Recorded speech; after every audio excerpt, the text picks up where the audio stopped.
Hi everyone, welcome back to the African Diaries. Today we are exploring the wild beauty of Mikumi National Park. ദാരസലാമിൽ നിന്നും മിക്കുമിയിലേക്കുള്ള 2 ദിവസത്തെ യാത്ര. കടൽ തീരത്ത് നിന്നും പച്ചപ്പുള്ള കാടുകളിലേക്ക്.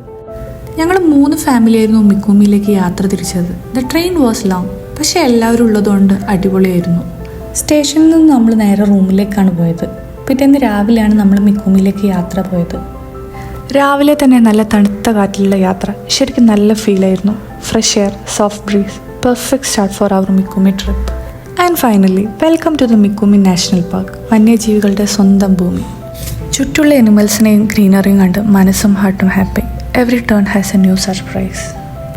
നമ്മൾ സൂല് മാത്രം കണ്ടിരുന്ന ഒരുപാട് അനിമൽസ് നമ്മുടെ തൊട്ടടുത്ത് ശരിക്കും ശ്വാസം അടക്കി പിടിച്ചാണ് ഓരോ കാഴ്ചയും കണ്ടത്. ഇക്കോളജിക്കലി പറയുകയാണെങ്കിൽ ടാൻസാനിയയിൽ തന്നെയുള്ള സെരംഗറ്റി നാഷണൽ പാർക്കും കെനിയയിലുള്ള മസായി മാരയും മിക്കുമി നാഷണൽ പാർക്കും വലിയൊരു ലിങ്ക് ഉണ്ട്. ദ ഗ്രേറ്റ് മൈഗ്രേഷൻസ് ഒക്കെ ഇവിടെ നടക്കാറുണ്ട്. ഈ 3 പാർക്കുകളും വൈൽഡ് മൈഗ്രേഷനും ജനറ്റിക് ഡൈവേഴ്സിറ്റിക്കും മുഖ്യ പങ്ക് വഹിക്കുന്നുണ്ട്. കമ്പയർ ചെയ്യുമ്പോൾ മിക്കുമി ചെറുതാണെങ്കിലും നമ്മുടെ മനസ്സ് നിറയ്ക്കാൻ ഒരുപാട് ഓർമ്മകളും അനുഭൂതിയും സമ്മാനിക്കാൻ മിക്കുമിക്ക് കഴിയും. ഒരു തവണ ഗെയിം ഡ്രൈവിന് പോയാൽ വീണ്ടും വീണ്ടും പോകാൻ തോന്നിക്കുന്ന എന്തോ ഒന്ന് ആ കാടിനുണ്ടായിരുന്നു. The wild magic, truly magical. That's it from Mikumi. രാവിലത്തെ തണുത്ത കാറ്റിൽ നിന്നും കാടിൻ്റെ സാഹസികതയിലേക്ക് ഒരു യാത്ര. Mikumi is not just wildlife, it's history, culture and nature all in one. Thank U.